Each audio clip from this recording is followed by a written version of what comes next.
Origami Ninja Weapons Part 2. Begin! Okay, for the ring, you're going to want to fold this into a fourth.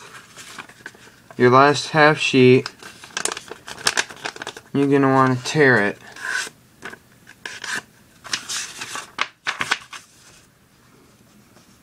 If it wants to tear it again.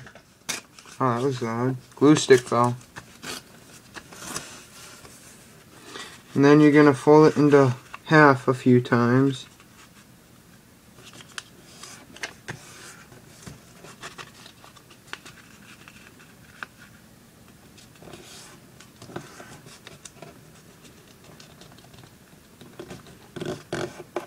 Three.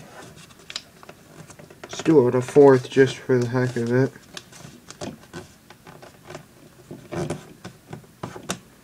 Okay, this is going to be hard. You want this to face you. And you're going to want to basically split this up into 4 pieces.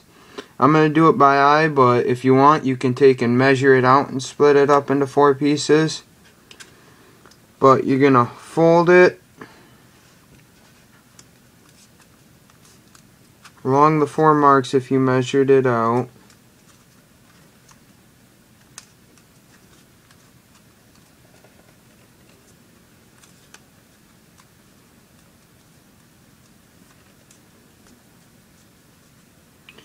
Oh, shit.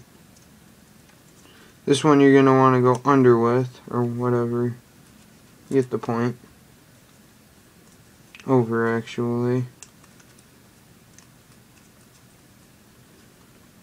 And then under again. Then you're going to want to tape this together, fit them together. If you got excess for one, just cut it off. But you're going to want to fit this together and tape it together.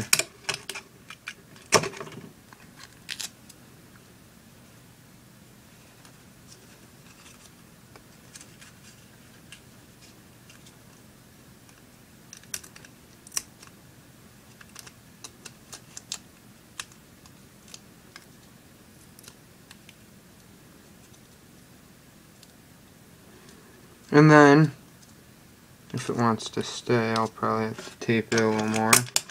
Because this one's kind of crappy, but I've done it so many times.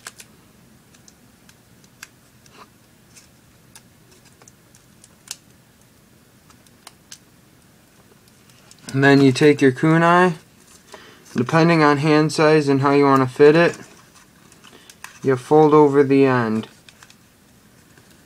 And good preference would be about your hand size.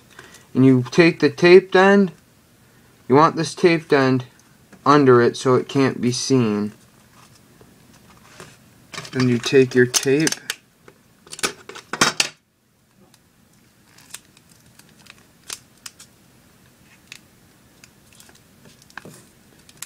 and tape it up.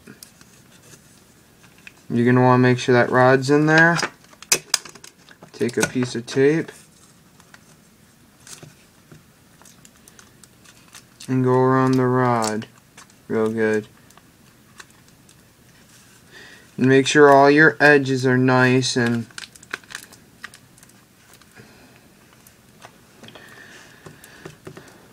all your folds are nice and stiff all the way down. And don't crush this rod when you're folding it. Trying to make sure it's all nice and stiff. And you got your paper. Next we have our blow dart gun, which is really easy to make. If you can't figure it out on your own, you're going to want to kick yourself in the ass for this. Take your first 2 pieces of paper, line them up, and just roll them up. Usually it is easier. It's better to have them as smaller. You don't want to go too big or too little though, otherwise the air won't travel very well through it. It'll be too narrow or too thick. Air won't compress. And then you need to take a piece of tape or a few pieces, depending on how you want to do it. And just fasten down the ends.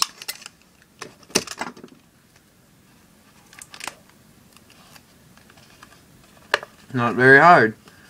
There's your blow dart gun. Now for the darts. The fun part.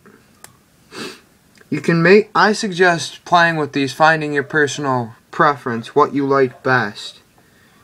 Because I have darts over here. I'll go get one.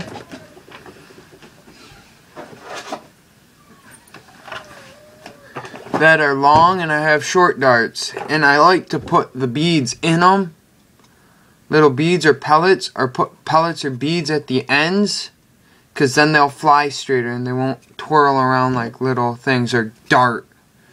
It works a lot better when you make them longer too, because they're more aerodynamic. But it's up to you, your personal preference. So you're going to want to roll this. And when you do it, just roll it and make sure that the one tip stays as small as possible. Then you go like that. Okay, that was a crappy dart, but I'll fix it quickly.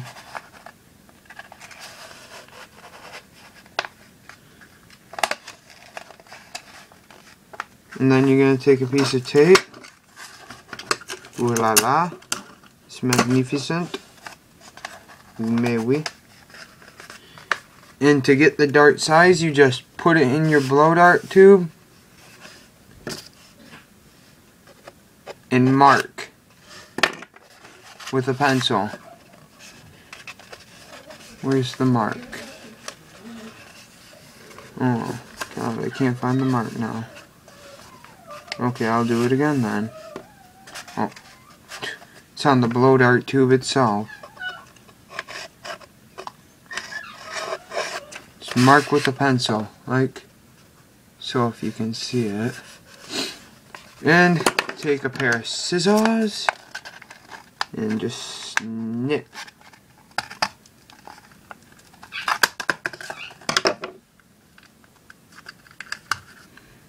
And since the tape was above the point, I guess, just do that. And there's your dart and blow dart gun. If you want, like I said, you can fill them with beads and stuff to weight them, or put a bead at the end if your hole's big enough for one. Well, here is your blow dart gun.